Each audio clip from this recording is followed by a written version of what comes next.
Hello, I'm Giselle Gamby, host of the Intuitive Pool podcast and business and life coach. My coaching business has consistently brought in $500,000 in revenue for the past 10 years, not from any external strategy, but from being the intuitive entrepreneur. Having worked strategy first, as most people do, with little results, I know that authenticity is profitable, and the deeper you go, the greater your wealth always. And so this podcast is here for you if you desire more, deserve more, and are called into more in relation to your wellness and purpose, business and career, finances, relationships, and health. If you're stuck, feel like you've lost your mojo, and equally if you're doing really well, but you know that you and your life could be so much bigger, so much more purposeful, and so much more impactful. Join myself and my guests as we explore 2024's theme, Untapped Abundance. I love creating ripples, and so here's to creating even more ripples this year for this wonderful intuitive pool community. Hi again, intuitive pool friends. 2 recorded episodes today. This is the second one. I'm excited to share this episode with you. I will just say this as a preface that I've been in huge process the last few weeks, huge process. And I really have been devoted to seeing the truth of what I was experiencing. And I had an amazing weekend in that I did some beautiful things, went for dinner with friends, Penny and Jan, took my mum to see the Royal Ukrainian Ballet Company dance. What an emotional experience that was. And went to my daughter's soccer and, did life. And amongst all of that, I was extremely, extremely present. And I was able to come to a conclusion, let's say, of what was happening inside of myself and what it was in service to. And so I'm, really delighted, a little shy as well, to share this episode. And mostly I have a sense of knowing, actually. Mostly I have a sense of knowing that what I'm sharing will be very much connected with, will be very much received. And my intention is that it will allow people to accept where they find themselves in, because they will be able to see, I guess, a context, or they'll be able to locate themselves. They'll know where they'll know where they are. They'll know where they are. They'll be able to locate themselves and therefore be able to accept where they are. So this episode I'm entitling How to Recognize That You're on the Brink of the Next Evolution of Yourself, of the next generation of yourself. I have been doing so much work around the former identity that I have experienced myself as up until now, that I know is expiring, has expired.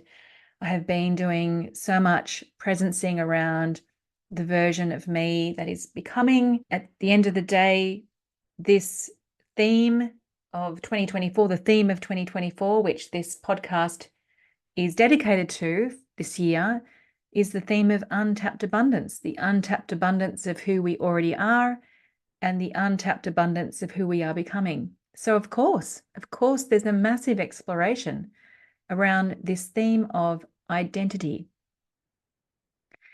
So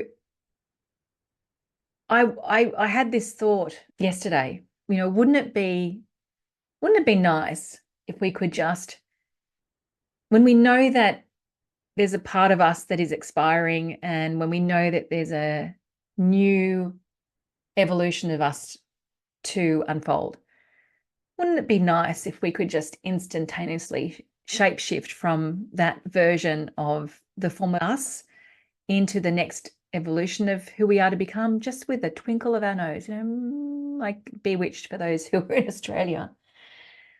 But that's not how life works. And if we did, I was saying this to somebody just today, we'd miss the point that being human actually gives us, and that is to have the experience of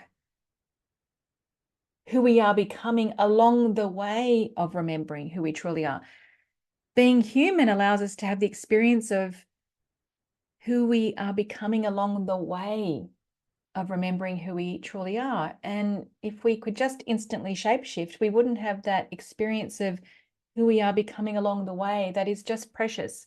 These podcast episodes, the Substack articles I write, the pieces that I speak to in my coaching practice are all the pieces that I've gathered along the way of remembering who I really am, along the way of remembering, or witnessing, I should say, others remembering who they truly are. And that is precious. And so why would we want to? I know it's uncomfortable. There's labor pains, and this is what I'm going to speak to today. In the birthing process, there are labor pains. And those labor pains are actually really inherent in the birthing process. So even if I speak to the birthing of a baby and the purpose of contractions, like a woman has contractions, the reason why a woman has contractions is for a few reasons, because it continually positions the baby along the birth canal, continually positions the baby. Each contraction continually positions the baby on the birth canal and through the birth canal. And not only is it positioning the baby through the birth canal, it's also releasing oxytocin and endorphins that help the mother with pain relief, natural pain relief, and that help bond the mother and child. So in the natural world of the birthing of a baby, contractions are absolutely vital in the process of that. But what's interesting in the personal growth world, now have a think about this when I say this, the word contraction has a negative connotation. When we say things like I've been contracted or I'm in a period of contraction, it's actually perceived to be about failure. It's perceived to be about getting out of your flow, losing your mojo, not being good enough again. I have been experiencing moments of contraction. As I said, I knew the theme for this year was untapped abundance. I knew in 2023, I knew that the version of me that had created the incredible previous 10 years, I knew that version of me was coming to completion. And I didn't know what or how, but I knew intuitively that there was a new version of me to be birthed. And so I have been experiencing labor pains, and I have been experiencing contractions. And that's why I'm sharing this with you on this episode, so that if you are experiencing what you would define as contractions, that you might not define it as being a failure, that you might not define yourself as being a failure, that you might not define yourself as being out of flow and having lost your mojo and that you're not good enough again. I want to recontextualize the word contraction such that you can now think about it in the same way that a baby needs those contractions to help position it through the birth canal until it is birthed.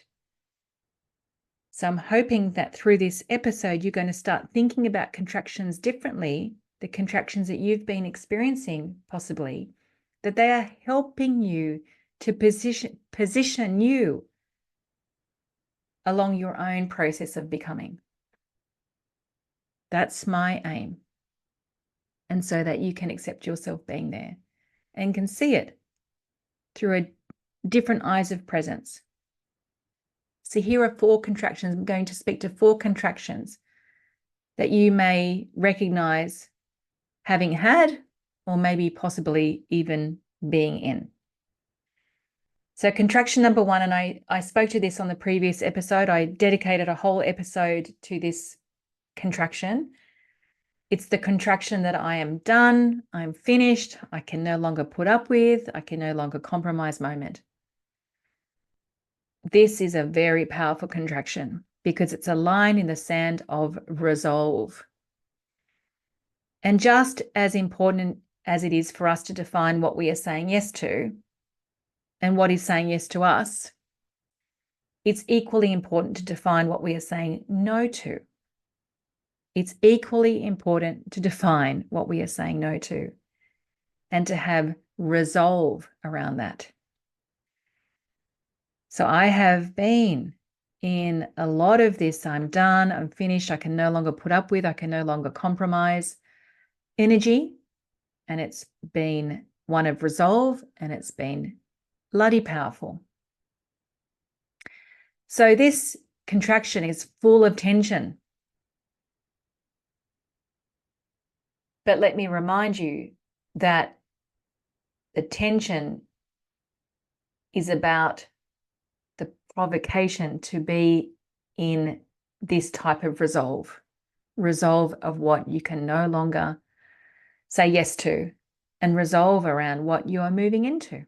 It's a very important contraction. Contraction number 2, the confusing world of paradox. This theme of paradox has been in every session I have had this week. I always find that remarkable whenever something is going on in me and I then take the gold out, like I said, the gold that we receive along the process of becoming, along the way, and then I share it. Actually, sometimes I don't even share it. Sometimes it just shows up in sessions. And then I say, well, it's interesting that you talk about this because I know what's going on with you. You're in a world of paradox. And I know this because I have just been in a world of paradox. This has been the conversation of the week so far. It's only Tuesday at 10 to 4 in the afternoon, and every session has had this theme. So let's talk about some paradoxes here. How can you be so in your knowing, like so in your knowing, yet equally in fear? How can you be so in your knowing and equally in fear? How can you be so trusting in your intuition, yet have equal moments of darkness? How can you be so trusting in your intuition, yet have equal moments of darkness? It baffles me. And then I can tell you why. And I'm going to attribute this to Jen Mitchell, to my friend Jen Mitchell. And there is a link to her in the show notes. I had an interview with her on the podcast a few episodes back. And when I was sharing this with Jen at dinner on Saturday night, she made a really powerful statement that we've all heard before in different words, but the way that Jen put it on Saturday night was just striking, actually, striking. The greater our light, the greater the heat. 100% true. So this is actually physics. So Newton's third law of motion states that, and I'm sure you've heard this before, that for every action there is an equal and opposite reaction. For every action, there is an equal and opposite reaction. Thus, The greater our light, the greater the heat. So I'm going to ask you, what paradox are you experiencing? And can you allow yourself to be in the paradox without trying to fix and resolve it? Can you be in the confusion and the knowing? Can you be in faith and also in anxiety without having to try and fix it and resolve it and make it go away?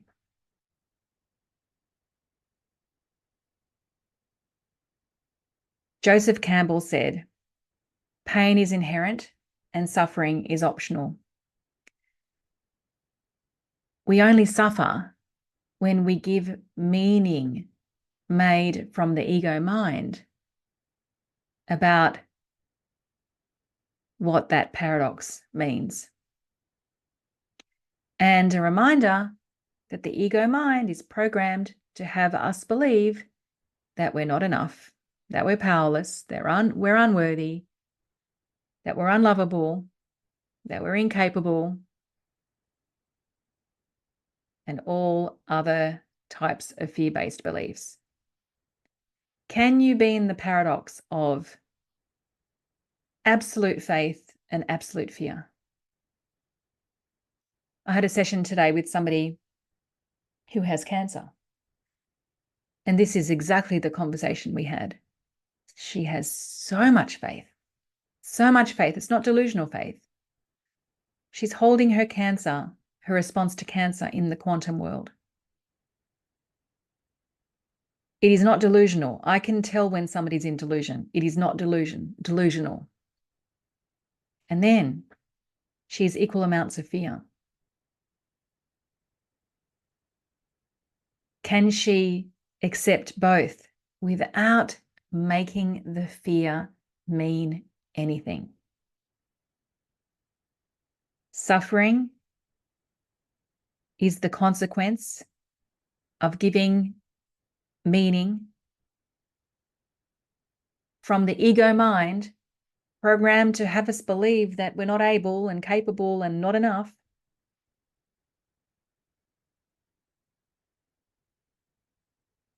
Suffering only comes from the decision to give the experience that we're having meaning. A Course in Miracles says, I hope you get it right, because I had to remember it this morning, actually on that phone call with the lady who has cancer. A Course in Miracles, the premise says, only love is real. Nothing else exists. Herein lies the peace of God. Only love is real. Nothing else exists. Herein lies the peace of God. So the contraction of paradox, there's only one response to that, and that is of presence. I have written 60,000 words in my personal journal, Notes to Self. 60,000 words in the last year. The amount of times that I have said, that I've written, I should say, thank God for presence, is notable. Without presence, we become consumed by the contraction. We become consumed by the stories that we are making that contraction mean, by the meaning we're giving it. And, at worst, we can spiral down, right down into powerlessness. But with presence, we get to see that only love is real. Nothing else exists. We get to see the sacred purpose. We get to see the love that is in what we're defining as the contraction. And when we see the sacred purpose of the contraction, we actually see that its essence is absolutely directly supporting our evolution. It's like the acorn in the tree. The tree exists in the acorn, I should say. We can't actually see the tree when it's in the acorn. But within the contraction is the tree. Its essence is directly supporting our evolution. And through presence, we get to see that. Number 4, contraction. What you've chosen will choose you. What you've chosen will choose you. So what I'm saying here is that, do you know what you actually really chose? Like at the beginning of the year, we make intentions. Throughout the year, we make intentions. We have desires. We have things that we're going for. If you haven't got the thing that you thought you were going for, I'd like to suggest this. You've actually chosen something else.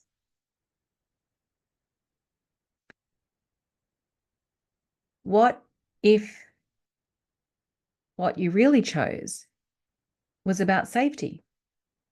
What if what you really chose was about being right? Was about proving the choices that you've made have been worthwhile so that you feel valid in your partner's eyes? What if you made it about the money? What if you played peacemaker? You chose to be the hero or even the firefighter. What if you chose to play nice and fair? What you've chosen will choose you. You always get what you've chosen, but do you really know what you have chosen? It's a confronting inquiry, this one, but it's a very liberating one. And what this contraction does is it allows you to clean house. It allows you to open up and own up and see where you faltered into fear. And when you can see that, you have the freedom now to return back to love. Which now takes me to the next point. Number 4, contraction. When we human our lives. It's so easy to human our lives. It's so easy to go and forget about the ethereal field of mystery and grace and miracles. And it's so easy to forget that our true nature is love in all its infinite expressions. I have to catch myself sometimes when I receive an intuition, because I have this default, although I'm pretty good at catching it now, where I receive the intuition and I go straight into the how, and I don't give the intuition space to breathe. But as I said, I catch myself quickly now and go back to letting the intuition have space to breathe. But if you think about it, going into the how is an incessant affliction. How am I going to make this happen? How will I achieve this thing? How will I implement this thing? How will I have what I desire? How? It's very, very, very human to go into the how. And the thing is, when we're in the process of our becoming, of our evolution, of growing into ourselves, I love that expression of growing into ourselves, strategy is not the go-to place in the first instance. In fact, if we go into strategy, we suck the life out of it. We suck the life out of the process of growing into ourselves. And we even halt it. It's like being stuck in the birth canal. And can you imagine, when babies are stuck in the birth canal, then forceps, and even if you think of that word forceps are used to force the birth of the baby. I have a beautiful friend called Misha Frankel, who is author of The Gateway to the Soul. And she used this expression, divine influence. I love that expression. I'd never heard of that before. So when we are in contraction of the how, we're controlling, we're resolving, we're trying. Sometimes we're forcing. Sometimes we're manipulating and trying to fit square pegs in round holes. Whereas it's important to have our feet on the ground, absolutely, and take responsibility. And when we're in the contraction of the how, its purpose actually is to remind us to have our feet on the ground and to surrender up the process to the universal mind. You've heard me say this expression a million times on this podcast. Love always has bigger plans for us than the plans that we've made for ourselves. And when we get into the how, we control the outcome. And when we control the outcome, we have turned away from the infinite creative power of what Misha Frankel calls divine influence. So my final point on this episode around contractions and the labor pains that we experience as part of our becoming and growing into a new version of ourselves, growing into ourselves, is that, in summary, sometimes we need to forget in order to remember. Sometimes we need to forget in order to remember. And thus, the contractions of resolve, of paradox, of getting what we really chose, not what we thought we chose, of humaning our lives. Those contractions are journeying with us to remember the untapped abundance of who we already are and to embrace the untapped abundance of who we are becoming. And sometimes along the way, we just need to forget in order to remember. And contractions, just like a baby, contractions position us to remember each time, to remember again, to remember again, to remember again, to remember again. I wrote this statement in my notes to self this week, which I love this statement. I'd never thought about it this way. I said, presence is the midwife to what you're birthing. Without presence, we are seduced by the voices of impossibility. And impossibility is not who we are. It's not who we are in our infinite nature. But sometimes we have to forget in order to remember. Big, big love to you. I hope this episode was just what the doctor ordered for you. Until next time, ciao, ciao.